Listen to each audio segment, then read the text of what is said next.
Hello everyone, you're welcome to Tops and Flops. Once again, we'll be looking at the 3 top performers last weekend and 3 flop performers last weekend. And there's a bit of betting tips as well to go with it, so it's loaded. My name is Deji. Kelechi is right here with me.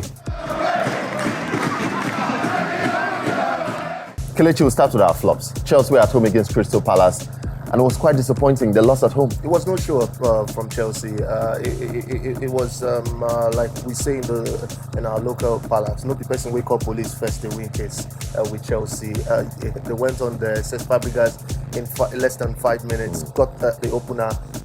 Wilfred Zaha comes up with a messy kind of performance, inspiring the side. Then that coolly taken goal by Benteke. I think it was just an icing on the cake for Crystal Palace against Chelsea. And he inspired the side to come back into that game 2-1. It ended up wonderful, calmly taken goal by Benteke in there. And somehow Chelsea could not come back from that. Yeah, and somehow they've let the door open for Spurs because it's just 7 points now. Some cause of worry for Chelsea in that one. Let's move on to our next flop. It's a bit of a cruel game. Donnarumma has been one of the reliable performers for AC Milan this season, but against Pescara, fumbled big time. I think for a young goalkeeper, it's one of those mistakes you make, and then you get to understand that it's not going to be a smooth ride throughout your career. Good pass back to the goalkeeper, safe pass back from Paletta. Then Donnarumma takes his eyes off the ball. I think already he has trapped the ball in his mind, and what he sees as the ball goes back. You know the funny part, he now goes and takes a cool drink. Just to calm down, You have to calm down the tension. Well, it meant AC Milan could only draw 1-1 against bottom side Pescara, which is a bit of a worry, you think, for AC Milan. You have to beat sides like Pescara. Our final flop, AS Monaco against PSG. After all the recent rave of Monaco, you would have thought they'll put up a good fight against PSG. They didn't. Well, for Monaco, you expected them to come out and put up a good show against the PSG side, who also had a point to prove in that game. But losing 4-1 in the final against 2 big sides, somehow that side who those goals would have to make our list for top or flop of the week.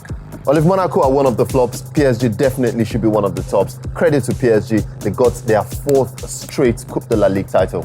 I must tell you, for PSG, after all the negativity with that the 6-1 bashing of that can go, by the way. It doesn't matter what you win. Stick with them all season. I think it might even make Emre lose his job at the end of the season. But they needed to give their fans something to be happy about. The fact that also they are trailing against this same Monaco side, it brings that assurance back to the side. I think they did well in the cup final, beating Monaco the way they beat them. So silly. 4-1. That was too much. No, too much. All right, Kelechi, let's go back to Serie A and let's talk about Atalanta. They were away at Genoa and they thumped Genoa 5-0.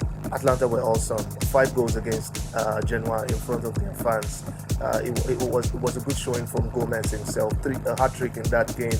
An inspiring one from everyone. I think the whole team held themselves high against this Genoa side, and now they've put themselves in pole position for Europa League finish, making it harder for Milan to break into that top 5. Good one for Atalanta. Our final top this week, Mario Gomez.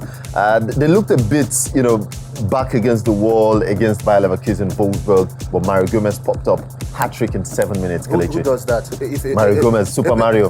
You expect Messi and Ronaldo to do such things, but when Super Mario, the second, because the real Super Mario is Mario Balotelli. Don't tell that to Germans.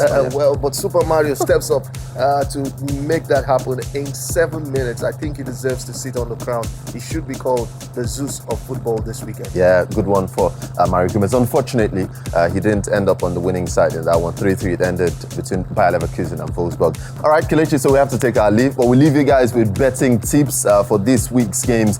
So many games across England, Spain, Germany, even in the Netherlands, games right there. Remember to go out there, make yourself some cool cash. Remember, nothing is cast in stone.